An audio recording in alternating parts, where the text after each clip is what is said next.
right, you're listening to the Super Morning Show right on ELBC Radio 99.9 FM. 5 minutes past 9 o'clock. You know exactly what time it is. My name is Al German. That's still Junior right here. But it's time for As in the Sport with the prolific sport journalist, Michael Weir. Good morning. Let me say good morning to you. Let me also say a pleasant good morning to all of our television viewers and our many radio listeners across the globe. The chairman of this year's National Committee meet says his committee is ahead of preparation for the upcoming event. Navarro Siki told our reporter at the weekend that all will be done by his committee to ensure a successful commencement of the 2018-2019 National County Sports Meet. Here is a look at the fixture or the groupings of the National County Meet as released by the Ministry of Youth and Sports. In Group A, you have Nimba, Saino, Monserrado, and Bapolo County.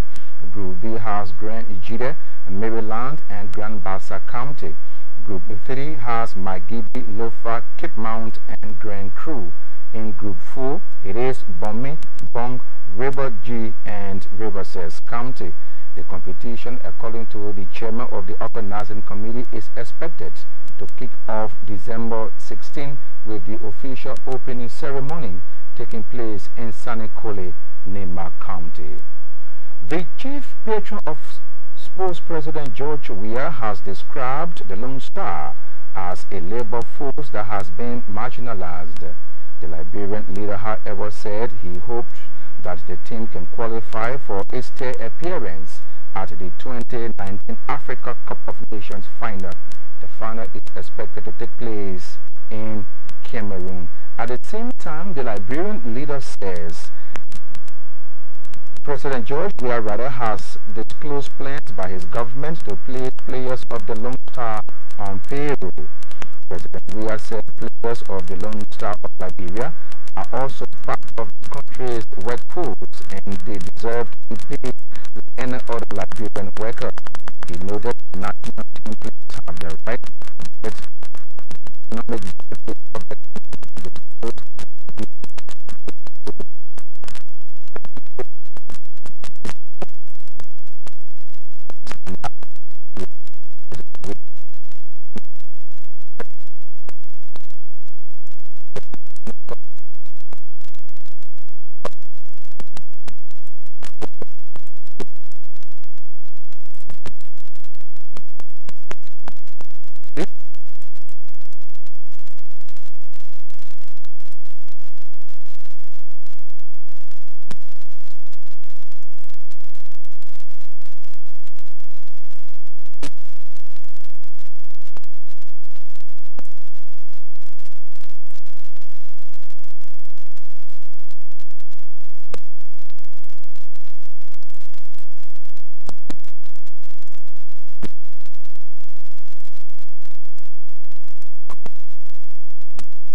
It's my puka silly.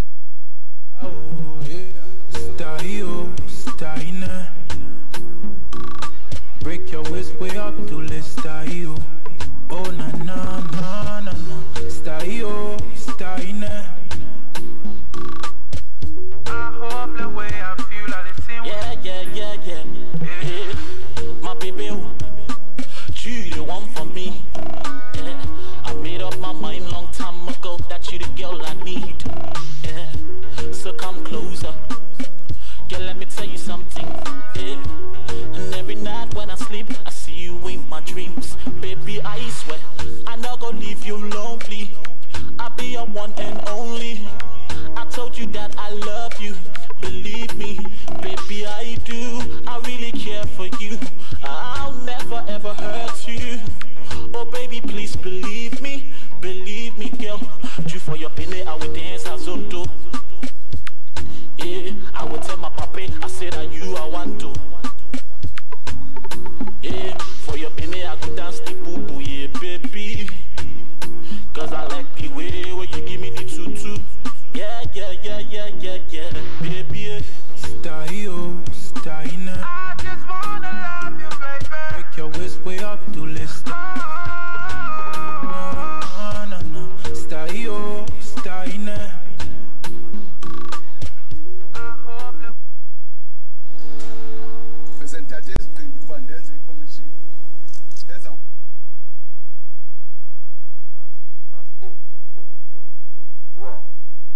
Liberia is continuing to do well in terms of control of corruption, and we'll discuss the details as we go forward.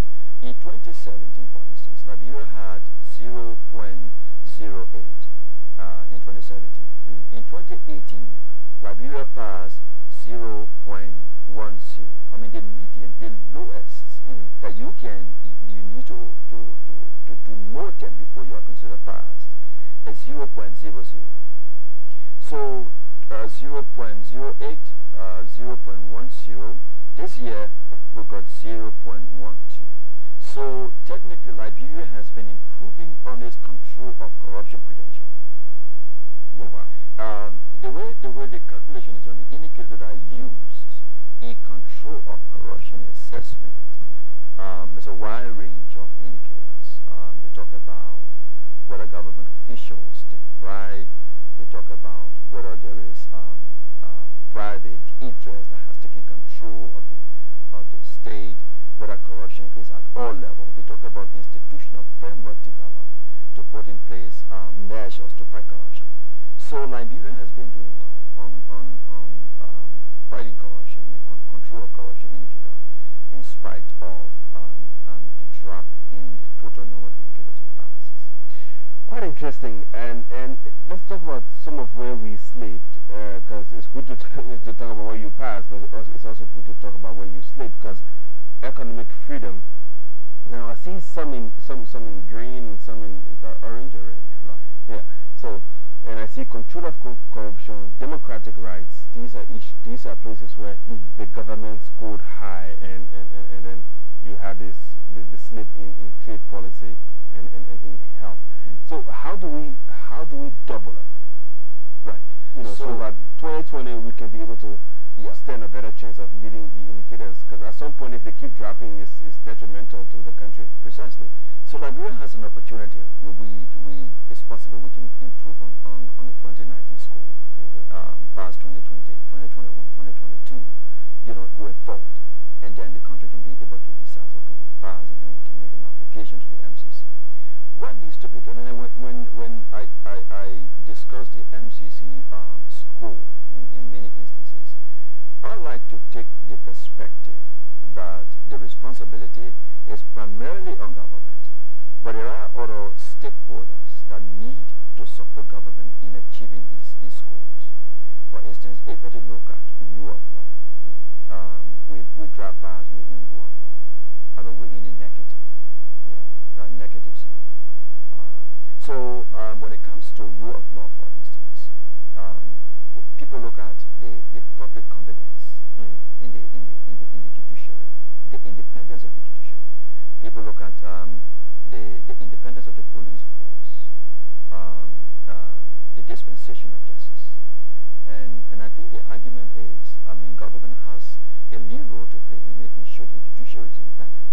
It's also important that people who are practitioners in the justice sector themselves have a responsibility to be able to ensure that the judiciary is independent, that the judiciary can be able to dispense justice, that police can be able to operate more effectively and professionally. So it's a shared responsibility.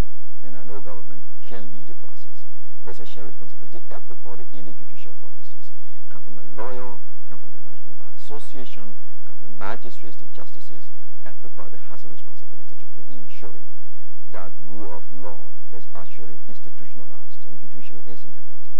Now, also, somewhere there around government effectiveness, I see we in the negative as well. What does this mean when you say government effectiveness? Yeah. So government effectiveness applies to instituting policies, following up on the effective implementation of those policies, ensuring that government enforces its rules and regulations and procedures that lead to improving the economic environment, that lead to poverty reduction. So, for instance, we do have what you call the government's pro-poor agenda, for instance. But these are a string of policies the government has put in place. The analysis and the assessment will go towards how does the government follow up on its policies and procedures that it has put in place to take a group of Liberians from poverty and improve their livelihood. That assessment will go towards the policy itself. It will go towards the assessment, the implementation of the policy. It goes towards the outcome of the policy. So government effectiveness in terms of the indicator places focus on how well government policies are framed, how effective government is in implementing the policies, and the outcome that come from these policies. Quite interesting. And also towards freedom of information. I see there's a high school there, almost same as on control of corruption. Yeah. Freedom from the Freedom House. What does this mean? Freedom of information, does it squarely talk about the media, or does it talk about, access to information in government? So freedom of information is a big basket. When you go in freedom of information, you'll see press freedom, you'll see media laws and all of that. But freedom of information talks about, one, how free the environment is for information to flow to ordinary people across the country. That's one. The second thing, it places emphasis on the status of the country's freedom of information law. The third thing, it places emphasis on how internet filters into the country. And so when you look at Liberia, we pass a freedom of information law. Is being implemented. The government is moving towards what they call a portal where they will have a framework where all government agencies will put information. So in terms of the status of freedom of information, we have a law. We have a commission. We have civil society actively participating. So we do have a freedom of information law. The implementation government has moved towards naming freedom of information officers. We have some of the officers in government agencies. So we're not very bad in terms of freedom of information. When you look at press freedom, for instance, Freedom House provides 3 basic categories of accessing media freedom per country. Okay. So the first one is they look at the political environment in which the media operates, whether there have been political pressure that brings to bear on how the news is delivered. They look at the economic environment, and even though journalists could be free politically, but the economic factors are so bad that they impact on professionalism. Yeah.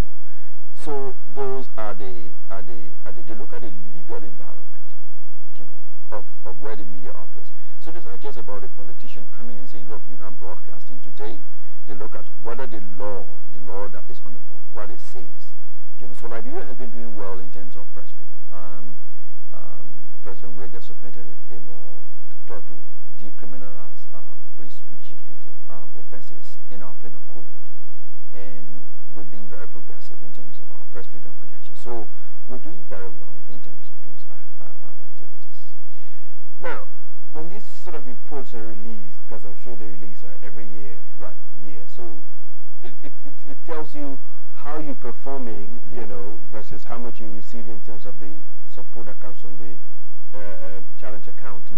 My point here now is, has this report been submitted formally to the government of Liberia so they can see where the slip is and be able to, you know, diversify to Lime issues and agencies and say, hey, this is where we're falling short and we need to double up?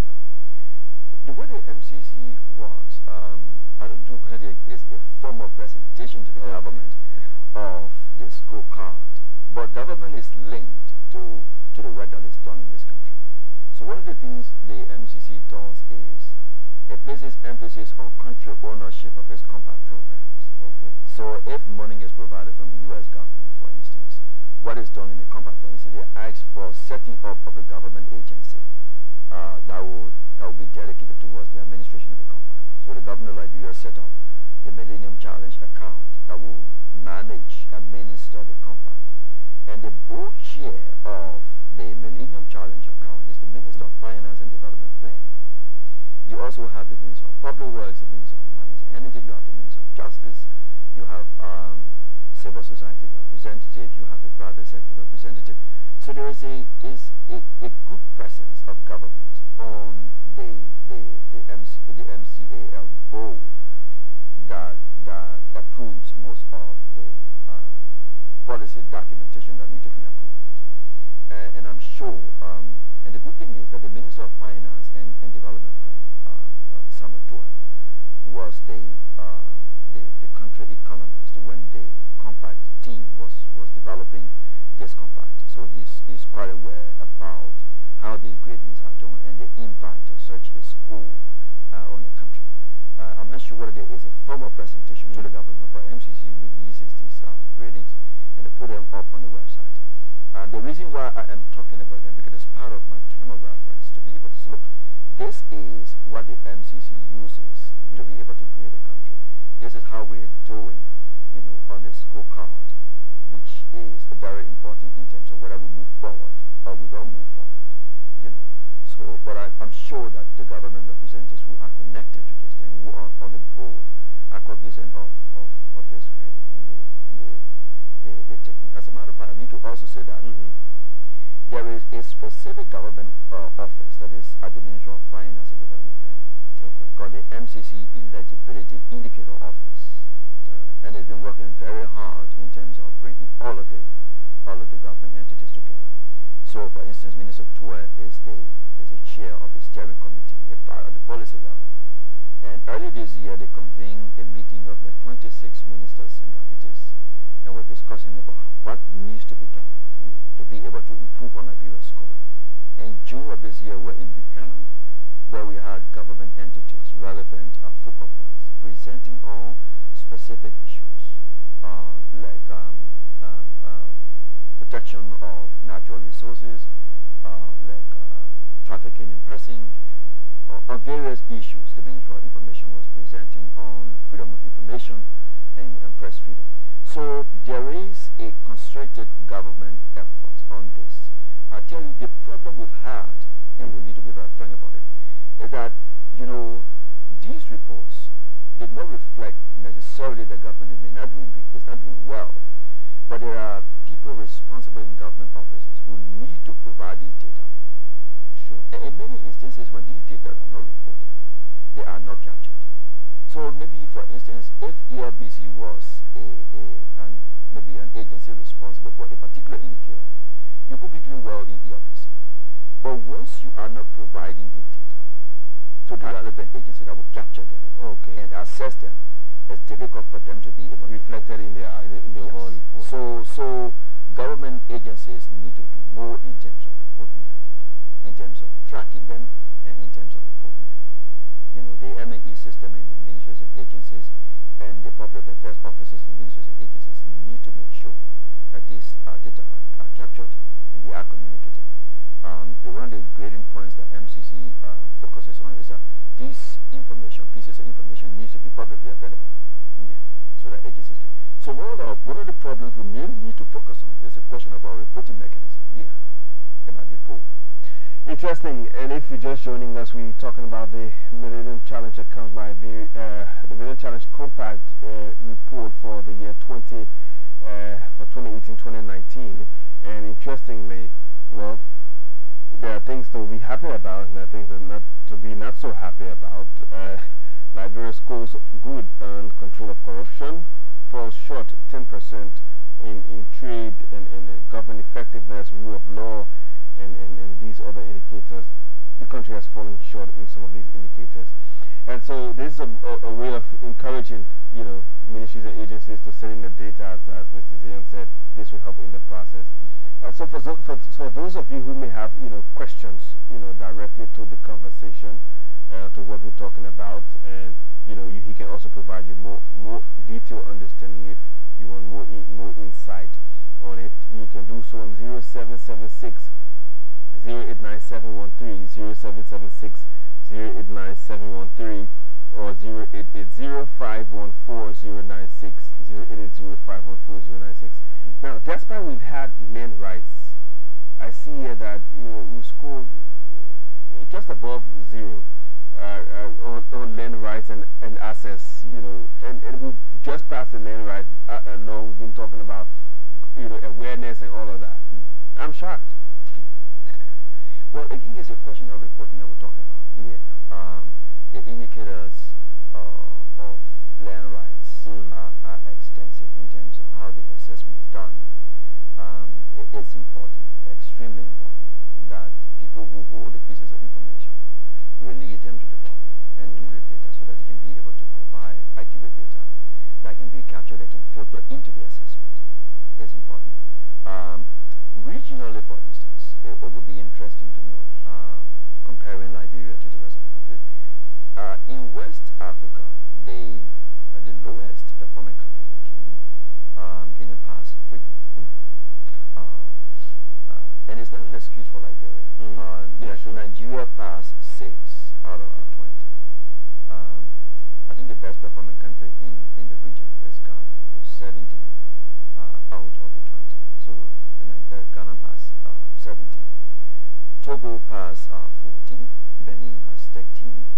Burkina Faso has 13. Ivory has 13. Sierra Leone passed 9. So what also happens is that countries are put into groupings, you know, and then they are compared. So when you look on the scorecard, for instance, you see the score, you see the median, and then you see the percentage. The percentage is the country standing comparatively with the other countries in the region. Okay. Yeah, the low-income countries, you know. So I mean, that's how we are doing. So it's important for us to double off, increase our efforts of tracking and being able to report some of the data. Okay, let me see if we have a caller here. Hello, good morning. Hello, good morning. Yes, good morning. My name is Victor Weaver across the region, and I work for the Grand Leader Council Student Information Network. Go ahead, sir. Go ahead. Yeah, because we almost grateful for your resource analysis with regards to the scorecard coming from the MCC. I think it is important for our country. It is important. That is why we, at the level of the Student Information Network in the country, are advancing the African Information Law. Like Mr. Jim mentioned, there might be some other good things that are done at the level of the ministry, but we take it being the problem. That's one of the reasons why encouraging people to be very much effective when it comes to the reportage to look on international body that have holding our government accountable. That's why in the Free Information Law, we also people proactive disclosure when ministers are not asked, when government are not asked, and then we are able to come to the public and provide the information so that it can be captured by the international body. How be it? I'm interested in how can I get a copy of the scorecard coming from the NCC, because I think it's a useful document. Thank you for the work you do. Thank you very much, sir. Thank you. 0880-514-096, 0880-514-096, or 0776-089-713, 0776-089-713. So he was asking, how can we get a copy of the report? It's on the MCC website. Better still, you can go on the website of the Millennium Challenge account. It's It's mca.gov.lr. Okay. Yeah. Good morning. Morning. I'm fine, sir. And I call from Harper, Northern County. Go ahead, please. I want to say good morning to your studio, Joy. I'm thinking for such a very important information I'm giving out to the public. My attention has been given to the rule of law. I mean, the indicator coming from board is very, very important that we are not ready to do well in the rule of law. Judicial sector is not fully independent. You know, I think the judicial body to do well. Independent is becomes a challenge. So, like you said, the issue of we in various ministry agencies reporting their progress and their challenges is very, very important, because if you don't report the progress and your challenges, how will those people know what you are doing and how you are doing it? So I want to say thank you, and I hope that the ministry and the agency will take it. Thank you. Thank you very much. Good morning. Good morning. Okay, that caller dropped off. That caller dropped off the line right here. Let me see if I can go back to the next line and hear from the next call. You let us to. Okay. 0776-089-713 or 0880-514-096. Let me go back to this line here from this person. Hello. Hello. Good morning. Welcome. Well, thank you. I want to say thank you. Good morning to the studio guest. Good morning to the viewers. My attention is drawn to the indicators. Yep. It is a fact that we are scoring such grades on the MCC indicators. But I got I was in Ghana, all right? And I was fortunate to work with a team that helped in the building of websites for MCC countries, especially Ghana. When you go, I came to Liberia, right? I tried to go for all of the indicators of the 20 ministry and their indicators. Hello? Yeah, we're listening to you, sir. Go ahead. Okay. So what I saw that there is one ministry that has the view as far as MCC is concerned. You go to the Ministry of Health, for example, Ghana. You find on their website, their official website, you find information related to the MCC on their website. That means that, one, MCC Washington is informed of what is going on in Ghana as far as health is concerned. And then the public have access to this information. If you cannot provide this information on your website, how do you then, qualify yourself? What is the student gets here right now? That we should go to MCC website. Which one of the website are we going to go to? Are we going to go to MCC Washington or we're going to go to Liberia? MCC Liberia. So we are not soliciting these data. And so at the end of the day, you find Liberia is failing. Where are those institutions that are responsible to solicit data? The MCC have an eligibility team that is responsible for soliciting all of those data. But if the team is not functioning, it means that there is a challenge. So Liberia needs to copy from Ghana.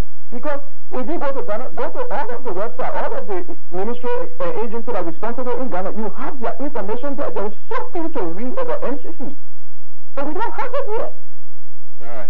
Thank you very much, sir. There has to be something done so that this issue can be resolved. I mean, we acknowledge that. Thank you very much, sir. Thank you very much. Thank you very much for participating. I can listen to his voice, the strength in his voice, and tell how passionate he is about such things. And I think it's something that we all need to look at in some way and speak about it in that manner. But I mean, before we get to even wrapping up, as we move forward, what does this say? At what point, or is it in any of the MCC's arrangement that if you drop below maybe 5 or below 4 at a certain point, then it calls for either a relook at the contract, or it calls for your relook at your performance, or then it reaches the highest level in government? No, the current grading doesn't affect the existing compact implementation. Okay. It doesn't affect it.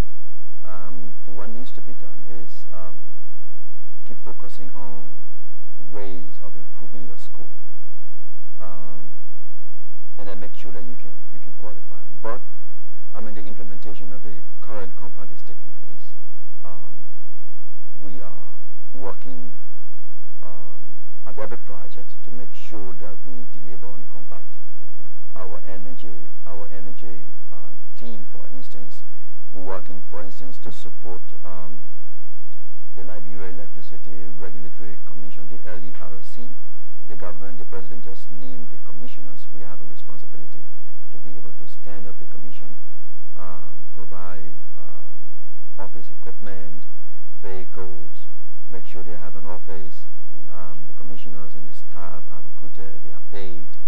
That commission has the responsibility to provide regulatory mechanism for the energy sector. So, for instance, they will give licenses for people providing power. They will do an assessment to ensure that power providers, operators have the required environmental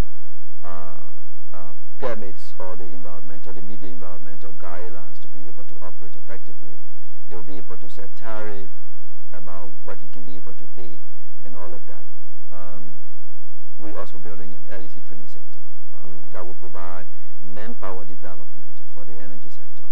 Some of the problems we've had in the communities about electricity theft and fire and death are due to poorly trained technicians, or people who are not even working with LEC.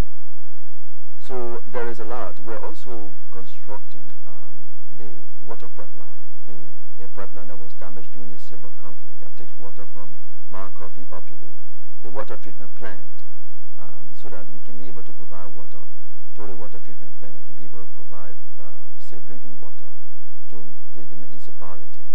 So there's a lot that is taking place. So the implementation of the compact itself is progressing, is moving forward. The current situation regarding the grading of the scorecard doesn't affect the implementation. But in terms of moving forward, next step, and whether Liberia is eligible to be able to submit an application for another funding, it will be difficult if the current score is not improved upon. And it's important for us to do that.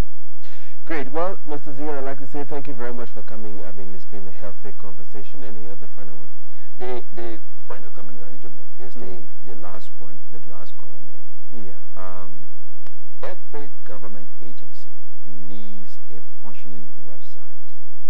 That would be extremely important. And as you do your survey and go on the website, some of the websites are not updated at all. Very some 2017 data on the website. Those kinds of information dissemination is very, very difficult for us to be able to get quality data that will improve our school. So it's important for every government agency to place emphasis on trying to get a functioning, updated website that can provide up-to-date information. Thank you very much for coming. He is the Director of Communications and Outreach at Millennium Challenge Account of Liberia, Mr. Attorney Afonso Zena. Thank you for coming. All right, we take a short break to be right back. Stay tuned. This is the Super Morning Show. I heard it on the news, it's an incredible scene. I just forgot the word. I can't listen, looking everybody. I heard the